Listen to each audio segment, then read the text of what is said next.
It's funny too. I'm looking for this. There are two sets of files that have been destroyed. One of them is the Bermuda records.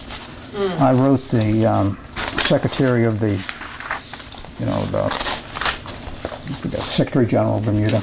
They'll try to get the Lee files, and there was a fire in Bermuda that took out that section. And what I'm hoping for is the FBI files may well have copies of those. His service record was destroyed too. It was a fire in St. Louis. Really? Wow. Yeah, but fortunately, the UAC file had copies of it. Yeah, so I mean, one of the odd things about doing this kind of research. Yeah, this is it. This is I told Nori I have joined the OSS Society. Well, that's cool. And as a former agency guy, I can do that. Can do that.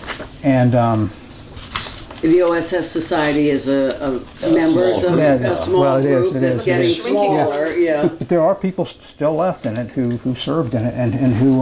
Yeah, I've got a client who was actually I can't remember his name. It was an Italian theater.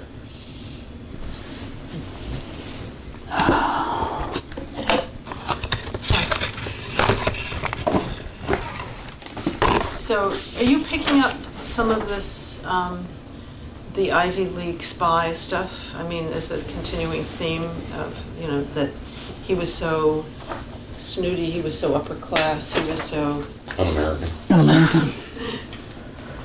Well, because this is in some of the books. No, I've got that the Ivy League Wasp. I mean, I know. I haven't seen him for a couple of years. John Earl Haynes, we've had lunch several times. So but that would be a point of view of his, or he would want to. It would be. I think. I mean, the OSS was called Oh So Social.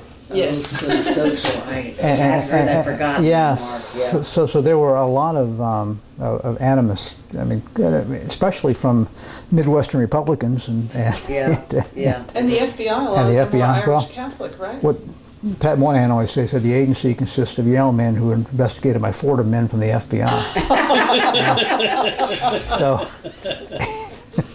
So yeah, and you know what? It's still an overwhelmingly Irish Catholic organization, and one of the things that worries me all the time in the stuff I do is how xenophobic and how narrow. And the Bureau is the quintessential American middle class organization. It represents that entire system of values and fears and prejudices. So you really have to be careful sifting through the information you get from the FBI. I mean. But then there's the Jewish thing too.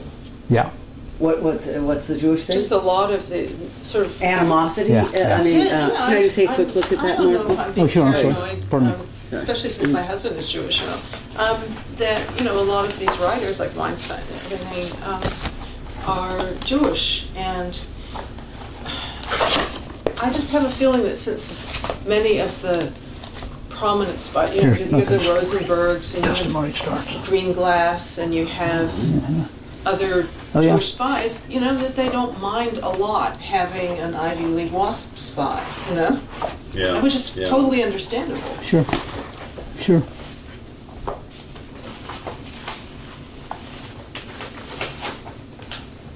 Yeah, these are John Espy's letters. He was, again, the class agent. It's absolutely amazing how much work you've done. Well, it's funny because it's been kind of just on the fly. And, I mean, these are actually, Espy had a pretty good sense of humor, and he wrote a book where Duncan appears as a fictional character. Really? Yeah. It's about being a boy in China growing up in one of these missionary posts, and he and Duncan were roommates. So, it's interesting. But you can look through those letters. But one of the things that I'm interested in, is Duncan seems to have been quite taken, well, almost in awe of his father. And I'm not talking about any edible stuff or any of that business. But his father seemed to be extraordinarily. He says